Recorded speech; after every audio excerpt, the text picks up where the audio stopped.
富士登山2024年、吉田口から山頂のご来光を目指して登ります。今日はちょっと地獄です。悪天候で想定外の展開に、一体どうなる？どうも、メタボ膝痛ハイカーツトムです。今日やってきているのはこちら、じゃじゃじゃじゃじゃ富士吉田5合目に来ております。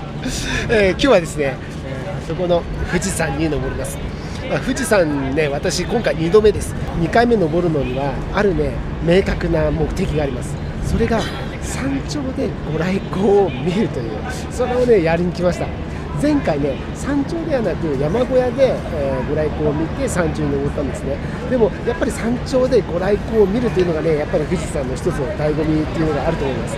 去年なかなかいろいろね小屋の問題とか体力の問題とかいろいろあって、山頂でご来光を見なかったんですけど、今回はねそれをね、目指したいと思います。それでさらに、山頂ご来光の、安全な登り方とか、注意事項とか、そこら辺もねいろいろ紹介しながら感じたことをねいろいろレポートしたいと思います。それなので、何はともあれちょっとね5合目でいろいろ準備をして、出発したいと思います。今回の富士登山はツアー会社で予約した富士山山小屋付きのフリープランで参加。フリープランは山小屋とバスだけが予約され、登山は一人で自由に行動することができます。新宿からツアーバスに乗車。途中で山道具のレンタル屋などに立ち寄り、富士スバルラインへ。新宿からおよそ3時間半で富士山吉田口5合目に到着です。5合目に着いたら、まずは山を登るための準備をします。皆さん、富士山5合目のレストハウスの前で準備します。富士登山で大切なのは、すぐに登り始めず、登山の準備をゆっくり行い、高度順応をすること。ここ5合目でも標高2300メートル、高山病になる恐れがあります。出発する前に忘れちゃいけないのが日焼け止め。富士山は日差しを避ける場所がほとんどないので、本当に日差しがきついんです。それではね、30分ぐらいしか高度順応させてないんですけど、そろそろね出発したいと思います。ここがレストハウスで、あちらがね、登山道の方ですね。それでは富士登山出発です。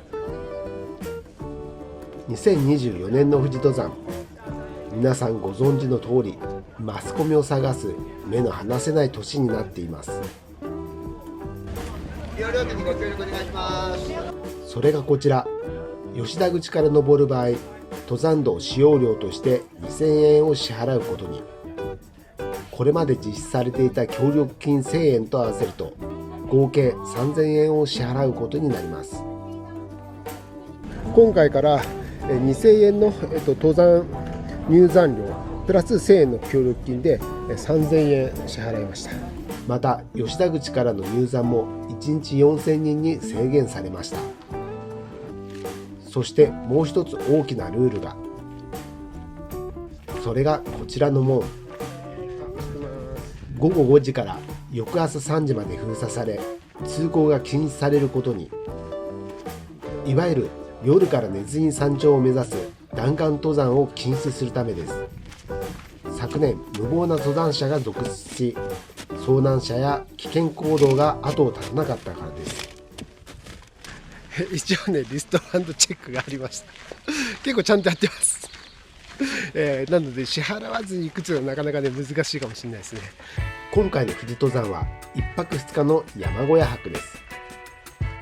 富士山を登る代表的なルートはご覧の4つ。今回は一番人気の吉田ルートから登ります。ルートはこちら。富士吉田口5合目をスタートし、6合目を通って山小屋が立ち並ぶ7合目を通過。8合目の富士山ホテルで1泊します。2日目は深夜4時半には出発し、山頂でのご来光を目指します。下山はそのまま富士吉田口5合目に戻る予定です。まず目指すのは6合目。はじめはなだらかな道を歩きます。やってきました富士登山2024、この日が来るのをね楽しみにしていました。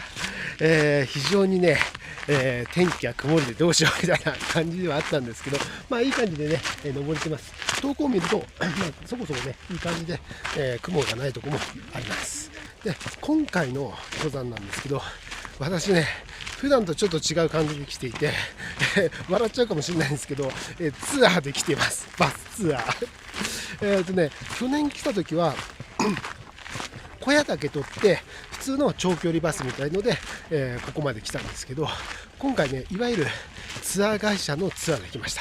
でなぜ今回ねツアー会社で来たかっていうと、非常にね富士山、人気なので山小屋がね取れないんですよ。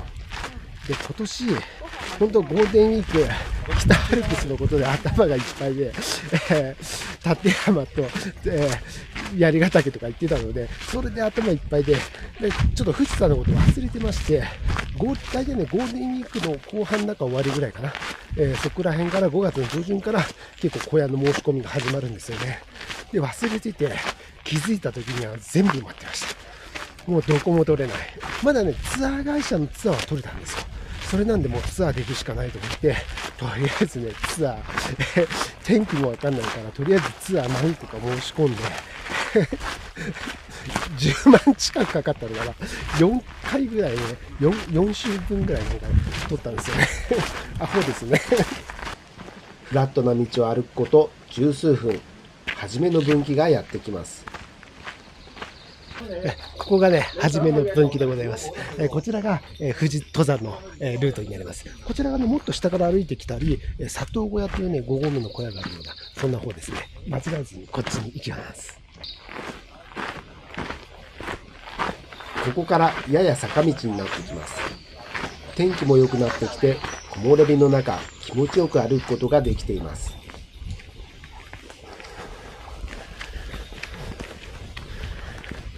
この辺りの道は、去年来たのを鮮明に覚えていますので、非常に安心して、ね、登れます。やっぱ2回目に来るとね、やっぱ心の余裕が違いますね。途中で樹林帯が途切れて太陽がむき出しになるエリアも。これね、暑さが厳しくなるんじゃないかぐらいの晴れになってきましたね。ここからね、さらに登るともう木陰とかがなくなるんですよね。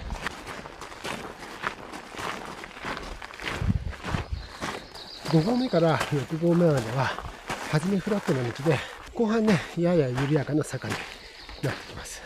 緩やかでもないか、ややね嫌だなっていうぐらいの坂になってきます。でここでのポイントは絶対に飛ばさない、平地のところも飛ばさない。そこでペース上げる人もいるんですけど、そこでペース上げちゃうと体がやっぱ山に慣れる前に心拍数が上がってちょっと体力がね使われてしまうと。で一回そこで体力落ちちゃうとその後も大変になっちゃうので、本当初めは体を慣らすつもりで平地でもやや緩やかな坂でも前半ねゆっくりめ、それがいいと思います。この辺りの道は早く歩く人も多いのですが、抜かれても我慢、マイペースでゆっくり登ることをお勧めします。それにしても太陽の日差しがきつくなってきました。いや結構今日曇ってたので日差しはあんま気にせずいけるかなと思ったんですけど、やっぱねそこそこ日差しが強いですね。ここでレイヤリングを紹介。いやもう今日ね汗かいちゃってますけど、まあね気持ち暑いかもしれないですね。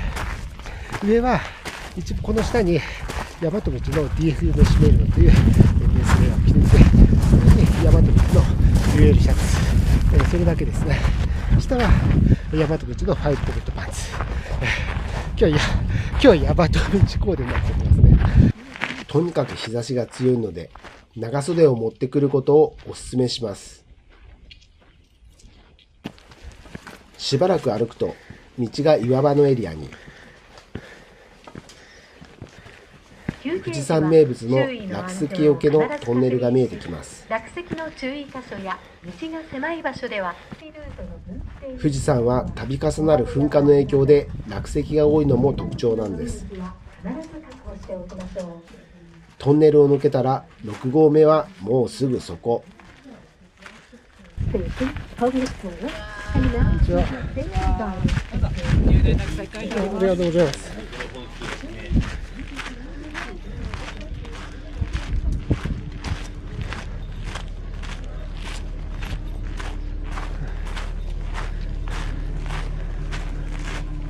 来ましたね。6合目、吉田口6合目着きました。あそこ山頂になるのかな、もっと上なのかな、山頂は分かんないですけど、上が見えます。ここでガーッと登っていくんですよ。ちょっと休憩かな、ここで。6合目の入り口は景観も開けているので休憩するのにちょうどいいスポット。ここから急登が始まるので息を整えます。サングラス準備したり、カメラ360度カメラで準備したりちょっと整えました。それでここから6合目からね登っていきます。うわ坂だって感じですね。じゃあ行ってきます。6合目の先から本格的な登山が始まります。ここが第一の関門、急登砂利地獄。小石と砂の急登が永遠と続きます。とても登りづらいんです。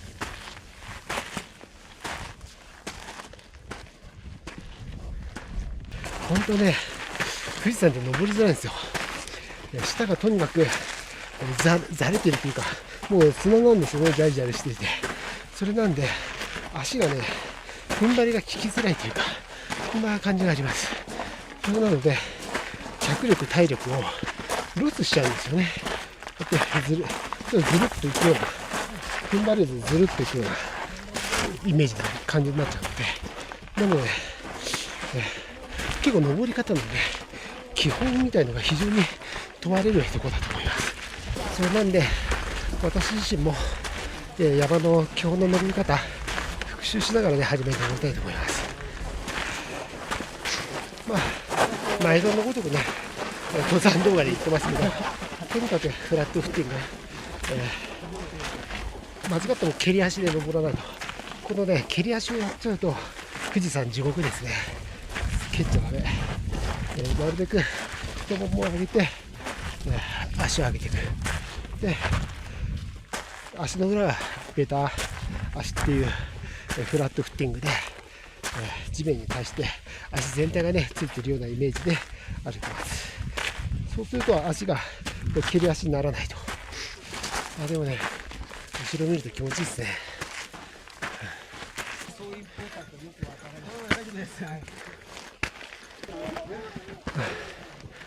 こう来ましたね。小屋っぽいのがあるんですよ。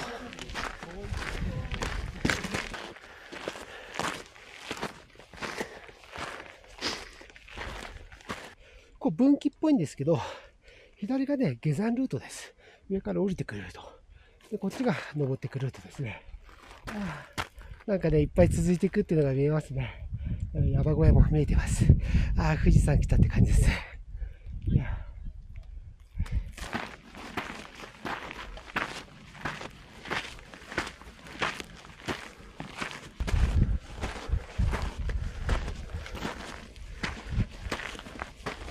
爽快感をね感じます。非常に気持ちいい。でちょっと今曇ってきたんですかね。暑さがちょっと和らぎました。で風もちょっとあるので、涼しい感じがありますね。快適に登れます。ここね、このつづら折りがすごい見えますね。これね、ここバーっとねつづら折りで登ってきます。これね去年思い出しますよ。去年はねもっとすごい晴れてて、かなりなんか暑さを感じながらね登ったような記憶があります。去年の方が人がいましたね。今年まだねシーズン始まったばかりなので、そこまででもないかもしれないですね。この日はそれほど道が混んでいない印象。シーズン初めということに加え、入山の予約制度や人数制限が影響しているのかもしれません。登り方のもう一つのポイントはありますね。これは、なるべく筋力と体力を消費しない登り方なんですけど、重心移動の力を使って登るってやり方ですね。重心普通に立ってるとまっすぐあると思うんですけど、ちょっと前に倒して歩く。そうすることによって重心が前に倒れる重力の力を使って前にね、体が進むと。それで足の屈伸運動をうまいタイミングで使うと、自然と重心が前に行く力と足の屈伸運動で体が前に上にと行くようになります。あとこれ結構急登目なところを登るテクニックがもう一つあって、足の置き方ですね。急登になるとこういうふうに普通に足を揃えて登っていくと足の裏が結構突っ張って痛くなるんですよ。結構張りが強くなるというか、これをね逆ハの字にして歩くやり方があります。これダックウォークっていうんですけど、これをやると、後ろかかとにかかるテンションが、角度がつくので軽減します。なのでそこまできつい張りみたいのが感じなくなります。ただ、ガニ股になります。女性とかでなかなかダックウォークはあんま習慣づけちゃうとね、普段の歩きが大変になっちゃうと思います。で、もう一つやり方あります。それがね、まっすぐじゃなくてちょっと斜めにね体を向けて上に登っていくと、斜めを向いて歩くみたいな感じですね。この歩き方でも、かかとの、張りが角度が和らぐのでそんなにきつくないと。これはねダイアゴナルっていう登り方で、冬山の登り、急登の登りの基本なんですけど、こういうのがあります。これはまあ雪じゃなくても普通の登山でも全然使えると教わったので、これを普段私も取り入れてます。ただどうしてもね癖でねダックウォークの方が私多くなっちゃうんですよね。それなんでもうガニ股おじさんですね、私は。6合目を出発するとずっとこのような砂の坂道が続きます。足元もずっと歩きづらいまま、何度も何度も折り返しながら高度を上げていくんです。景色もほぼ変わりません。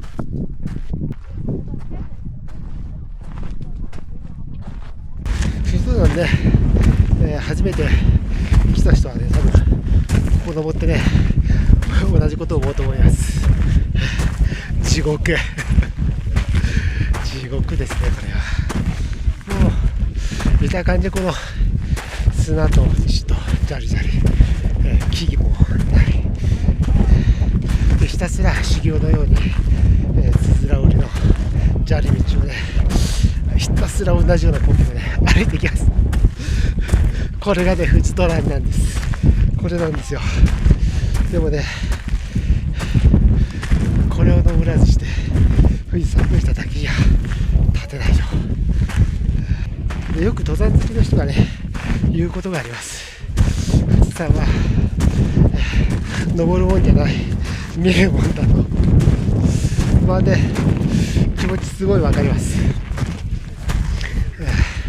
本当そうかもしれないですね。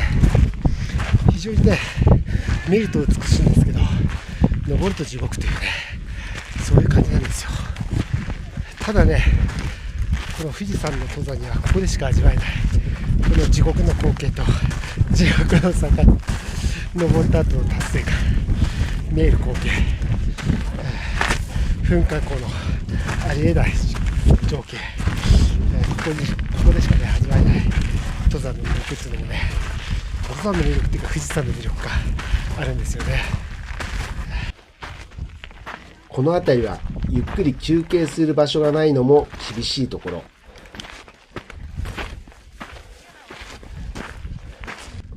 ところどころに立ち止まって休憩を入れます。塩分タブレットや水分補給を忘れずに。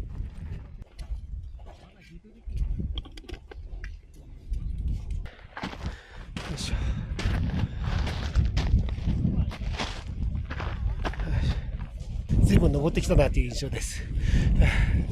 もう結構小屋が見えてきてる。小屋が見えてきてるので、結構上がってきてると思います。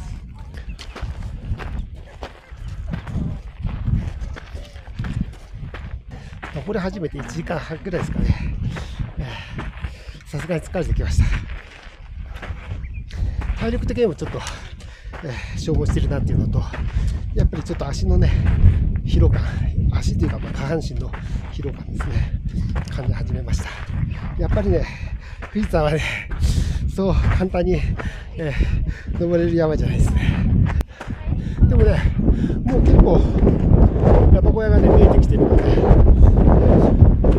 中盤にはなんないのかな、まだ。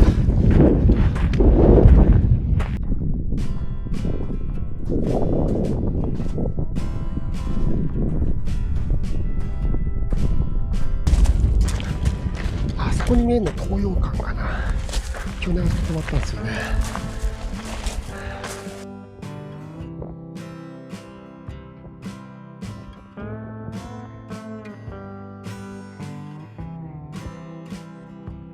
で今回は富士山ホテルという山小屋を予約しました。予約したというか、ツアーでそれが勝手に選ばれたと、フリープランでそれが勝手に選ばれた形になります。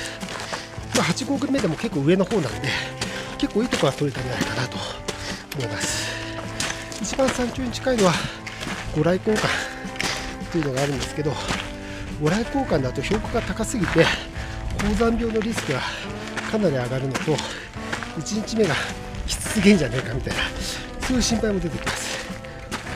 で、富士山ホテルはそれをちょっとしたあたりですね。富士登山で迷うのが泊まる山小屋の選択です。御来光を山頂で見たい場合は、7合目の上の方から8合目の山小屋に泊まるのが一般的です。より山頂に近い方が便利ですが、なかなか予約が取れません。前回私は7合目の東洋館に宿泊し、御来光は山小屋から楽しみました。それでも十分に美しく、大きな感動を覚えました。とにかく1日目、富士山ホテルまでね、無事で着くことを、願ってるというか、それを目標といきます。ここからね、山小屋があるプラス、岩場っぽいところをね、登りますね。ここからまた、第二の関門って感じでしょうか。ここからが第2の関門、急登岩場地獄。溶岩が固まってできたゴツゴツの岩場を登っていきます。これもね、富士山ならではというか、富士山のね、この辺りの光景です。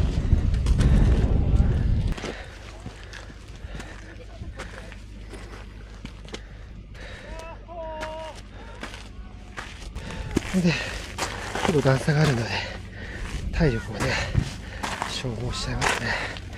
ゆっくり重心移動で、よいしょ。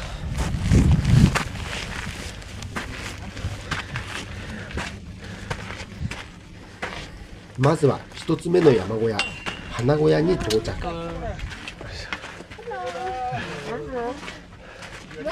花小屋っていう小屋ですかね。ありがとう本当に。結構やっぱね、休憩してる人がいて混んでるので、このまま行きます。よいしょ。ここからはしばらく急登の岩場が続きます。あまりのゴツゴツ岩場にびっくりしますが、慎重に登ればそれほど難しくはありません。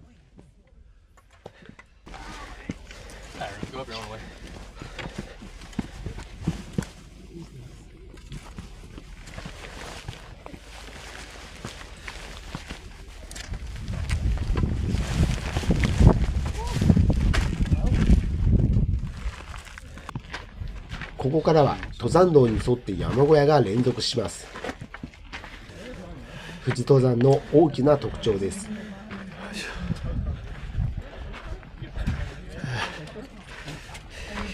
日の出か。日の出館です。 So very tired. Me weak. 山小屋の前のベンチは休憩スポット。ここも混んでいるので先に進みます。それぞれの山小屋には有料トイレもあります。ほとんどが200円の使用料となっています。なんかね、雲行き怪しいのがちょっとね、気になりますね。かなりね、曇ってきてます。結構濃い雲っていうかね、グレーの雨雲っぽいのね。これ、大丈夫かな。結構小屋でね、休憩したい気もするんですけど、結構混んでるんですよね。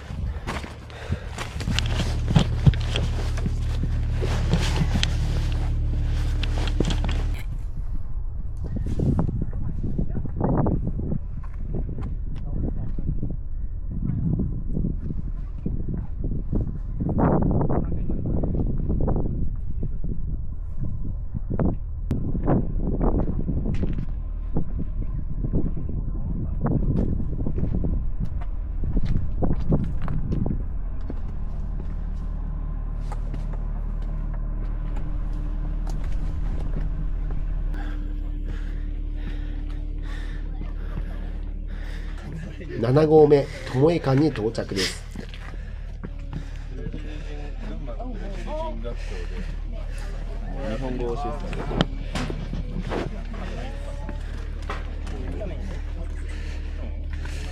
7合目の友江館ですね。友江館は結構有名なところで、もう1個上にもね、8合目かなにもあります。体力に自信のない方は、本当7合目のここら辺で一泊するっていうのも手かもしれません。ここからもひたすら岩場の急登が続きます。この単調さが富士登山の厳しいところでもあります。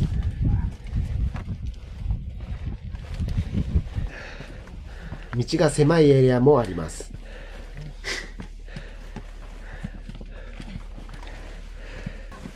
厳しい。ちょっと休憩するか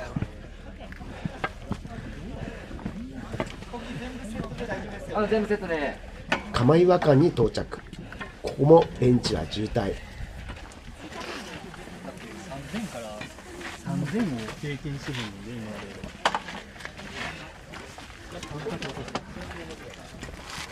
今まで。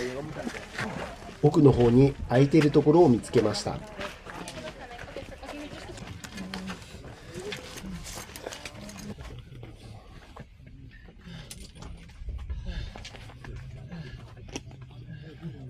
パーキングエリアで今日サービスエリアが、で500あって、それが飲み終わったところですね。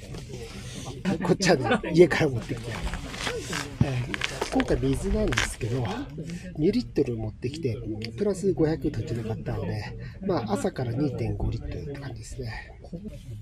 富士山はね、正直山小屋がいっぱいあるので、途中でいくらでも買えると。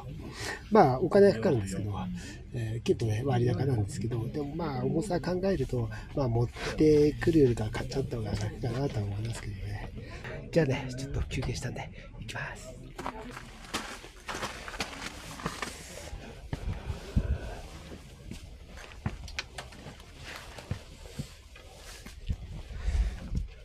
この岩エリアは初めて来た人はね、ちょっとビビるかもしれないですけど、初めの砂利急登よりかは登りやすいです。ただね、ちょっと混んでるので、ちょっとね、ペースがつかみづらいとか、そういうのはあります。でも、いわゆるニュースでも問題になるような弾丸登山と言われる、夜登り始めて、日の出頃に山頂つくという、日の出前に山頂つくという登り方の人たちは、ここでヘッドライトで登っていくわけですから、かなり危険な感じはありますね。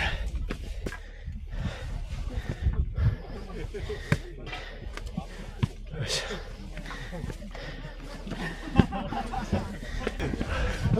富士市か。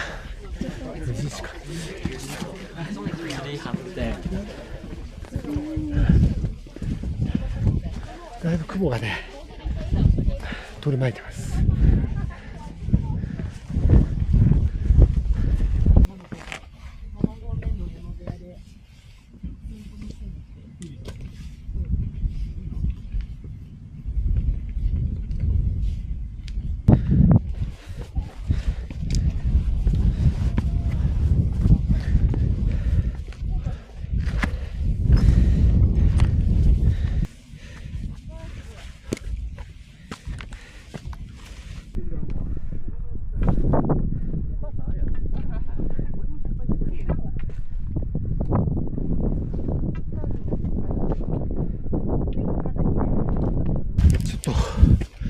風があるのが気になりますね。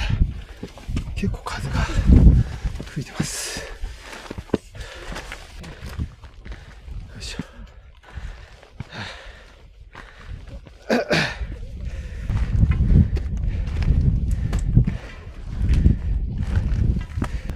鳥居層ですね。よ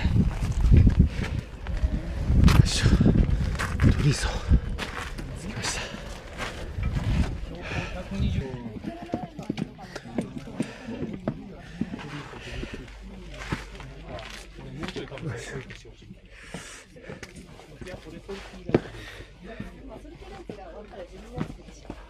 あそこに見えるのが東洋館ですね。去年泊まったところです。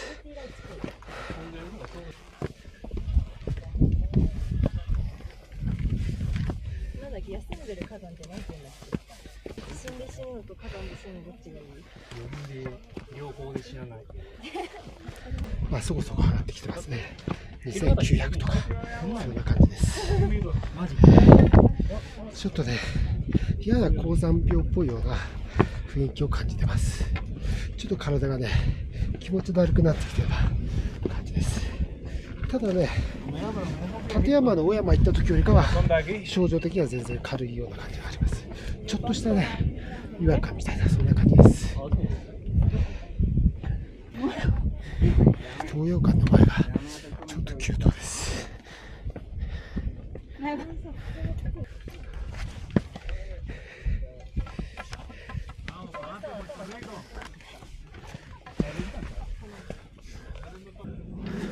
いしょ。よいしょ。はあ、東洋館ですね。来た。来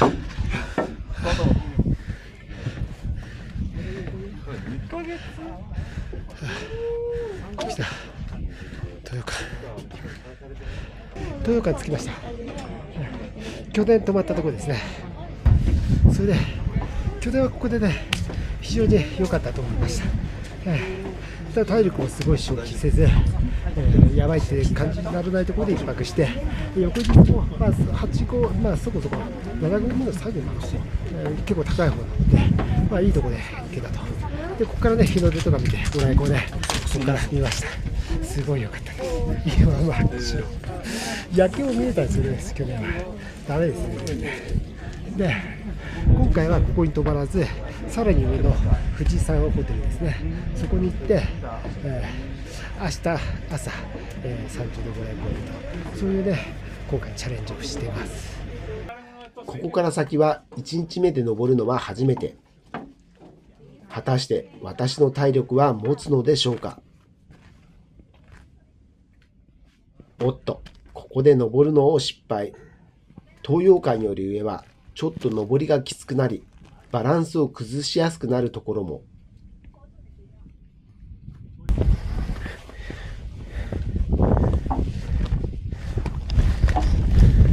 岩場の急登、ちょっとさっきもやっちゃったんですけど、よと酔っ払い現象っていうのがあります。ちょっとね、登ったつもりでも重心が乗り切れてなくて、ちょっとここでヨタヨタしちゃうみたいな、酔っ払いみたいな感じになっちゃう時があります。怖いんですよね。で、多分ね、登山始めたばっかの人とか、キャリがない人はやっぱそういう風になりがちだと思います。どうしても急登で登った時に重心を上げきれてなく、重心のバランスがね、最後うまく取れないとちょっと戻っちゃうんですよね。そういう時があります。下に着上にちゃんとさっきりと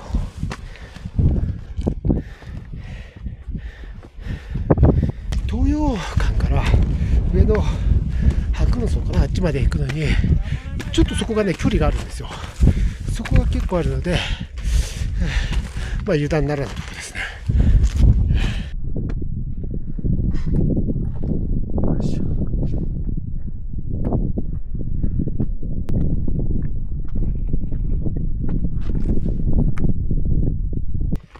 東洋館から上に登り続けると、これまでとは違う違和感が出てきました。まあ、高度はね、多分今3000ぐらいなってると思います。で、高度の問題もあって、体が気持ちだるさがあって、やっぱ上がっていかないっていう。でね、もう一つ屋根を感じするのが、ちょっとパラッときてます。雨ですね。ほんのパラパラですけど、どうなるんだろうって感じですね。雲行きがかなり怪しくなり、ポツポツと雨が降り出しました。それでもできることは、淡々とマイペースで登ることだけ。雨は不安ですが、焦らず自分のペースで登っていきます。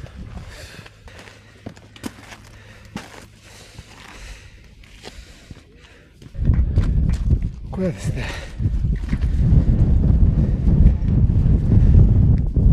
結構ね、風が強くなってきました。で、雨も明確にね、パラパラちょっと降ってます。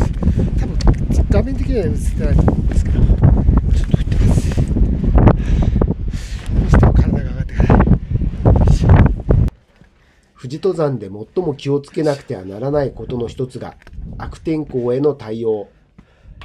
持ってきた装備も使わなければ意味がない。適前適所で装備を変更しなくてはなりません。到着したのは8合目の初めの小屋、大使館です。ここで雨用の装備を使います。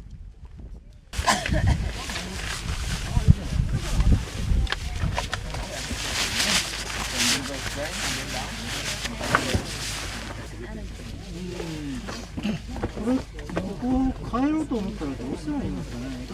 久しぶりのオレンジの今来た道をとりあえず行きます。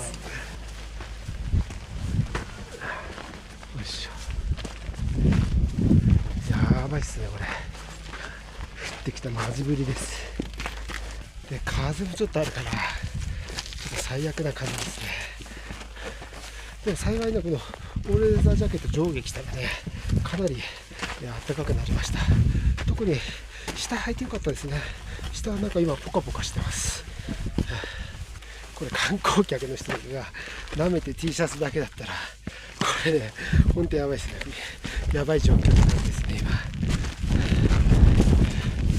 とにかく雨でね風が冷たいっていう。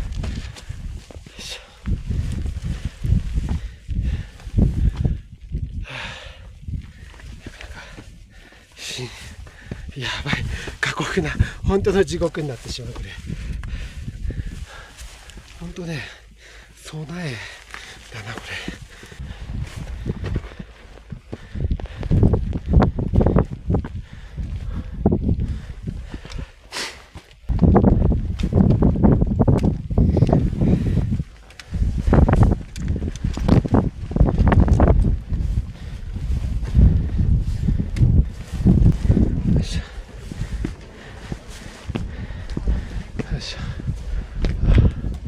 8合目ほらか。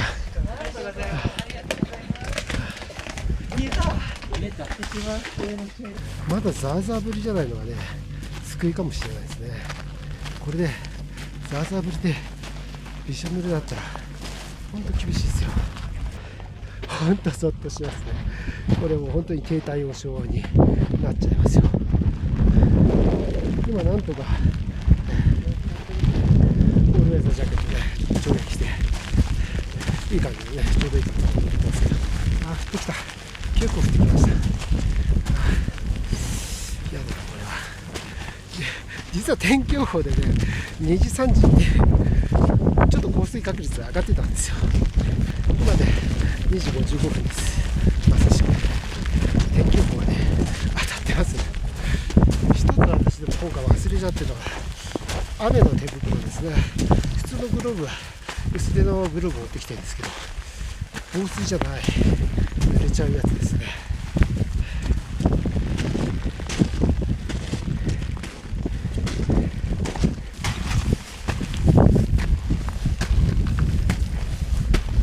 去年あんなに最高の天気の中で降りてたら、今日はちょっと地獄です。地獄の富士山。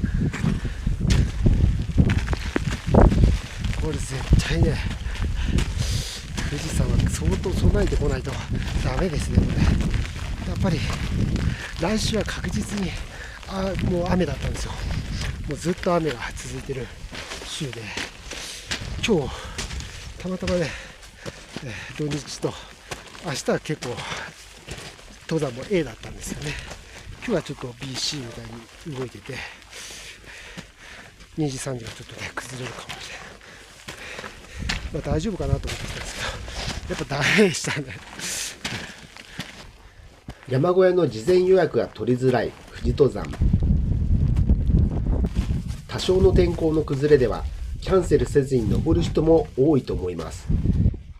それも富士登山で事故が多くなる原因なのかもしれません。さらに天候以外の厳しい現実も。足がね結構疲れてきました。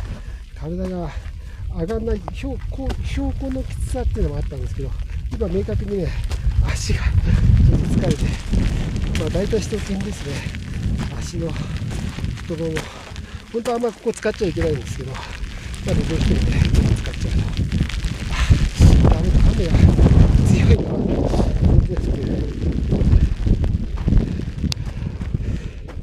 雨がやっぱ東洋館より上はね、また一つレベルが上がるなっていう感じがしますね。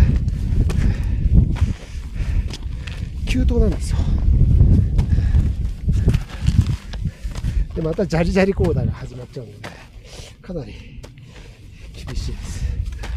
さっきからもうヨタヨタしっぱなしですね。重心がずれまくっちゃってる。8合目は再び登山道が砂のエリアも出てきます。これがまた登りづらく体力を消費させます。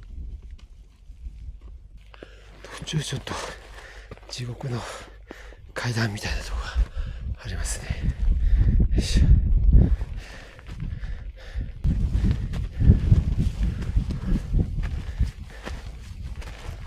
8合目の山小屋白雲荘に到着です。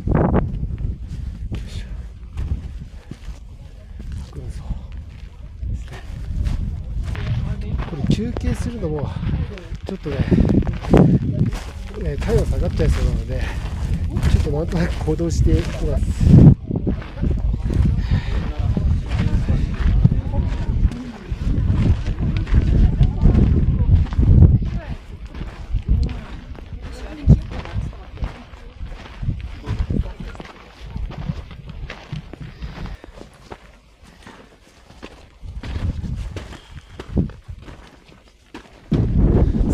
ジャケット着てしばらくは結構暖かい感じだったんですけど、今気持ちね、ちょっとまた少し寒くなってきましたね。寒さを少し感じてます。まだ全然ね、やべえみたいな感じにはなってないですけど、やっぱ風があるから、このオールウェザージャケット着てるだけでは、ちょっと体温がね、下がってきました。ただ私的には、上は、ミレーのティフォーモーも持ってきてるので、もう完全な暖かい、防水のジャケットをまだ持っています。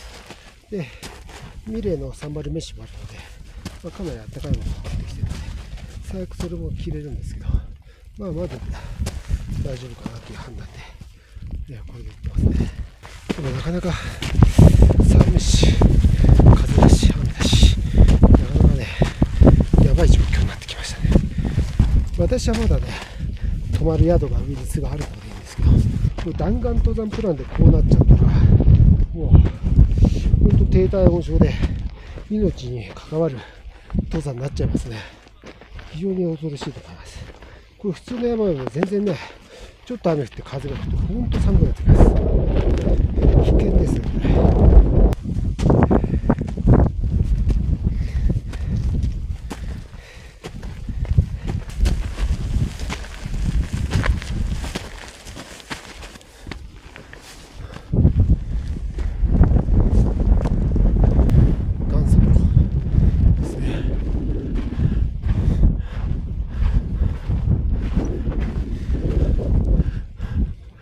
富士山天拝宮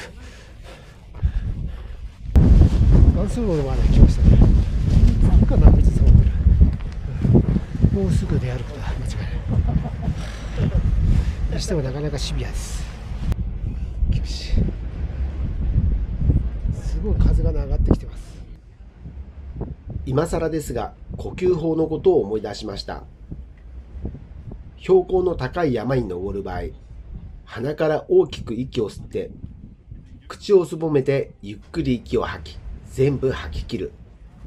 これを数回繰り返すと、酸素が体に行き渡り、高山病になりづらいんだそうです。それにしても風がすごいですね。もうボーボーボーボーいってます。これちょうどね、風が切れてるところだったのでいいんですけど、周りがねビュービュービューほんとね、やばいですねこれ。明日大丈夫かなみたいな感じですけど、まだまだちょっと高いところだな。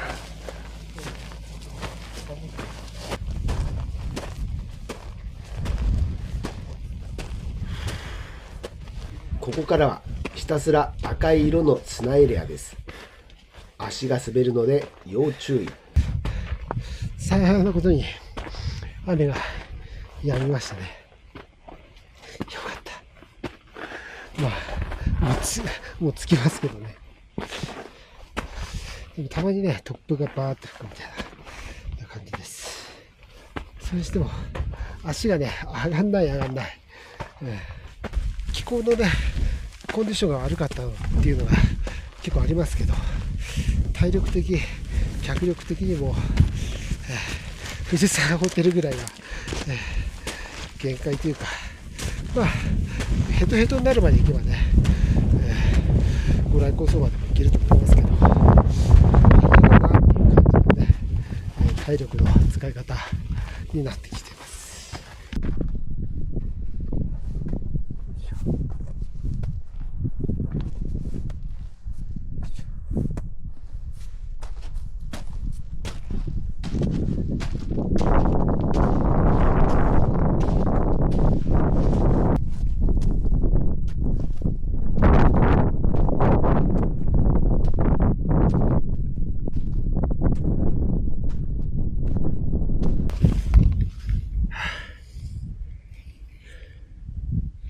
ちょっとたまらず休憩です。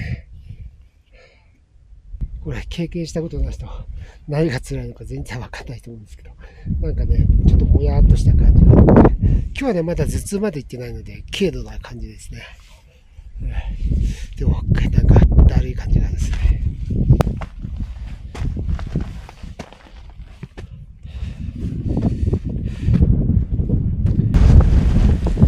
風がたまにね体がちょっと揺らされる強い風がね。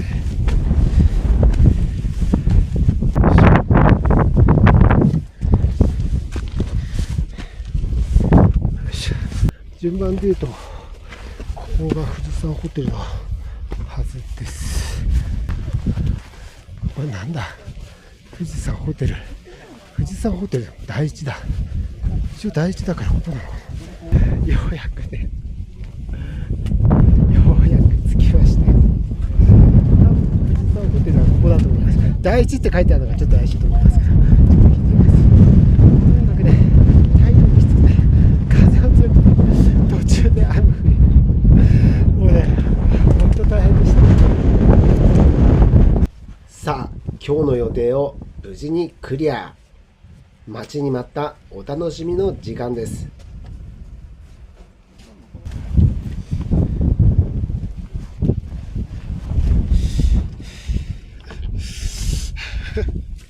ではね、富士山ホテルまで到着したのでこいつはねやりたいと思います。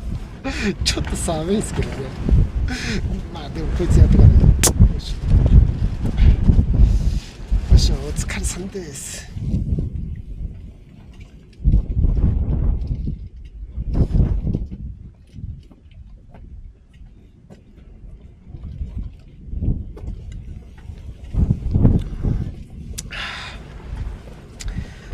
うまい。結構寒くてもうまい。雨降って風も吹いて寒いですよね。いや本当ねきつかったです。まあ、ようやくここ、山小屋着いたので御の字ですけど、本当伝えたいのは去年の東洋館で泊まったのが最高すぎましたね。今日は悪天候っていうのもありますけど、体力とかを考えてやっぱり東洋館がねちょうどいいです。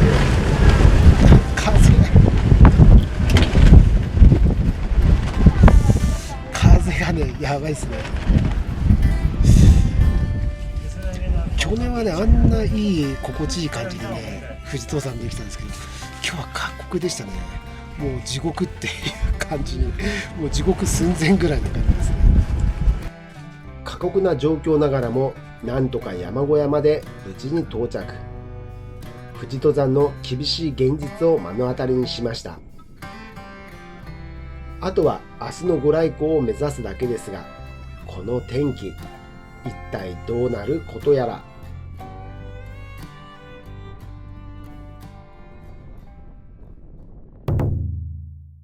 次回はいよいよ富士登山の大きな目玉、ご来光を目指して山頂を登ります。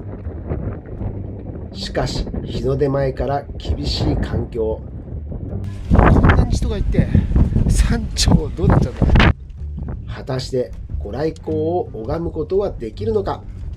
次回お楽しみに。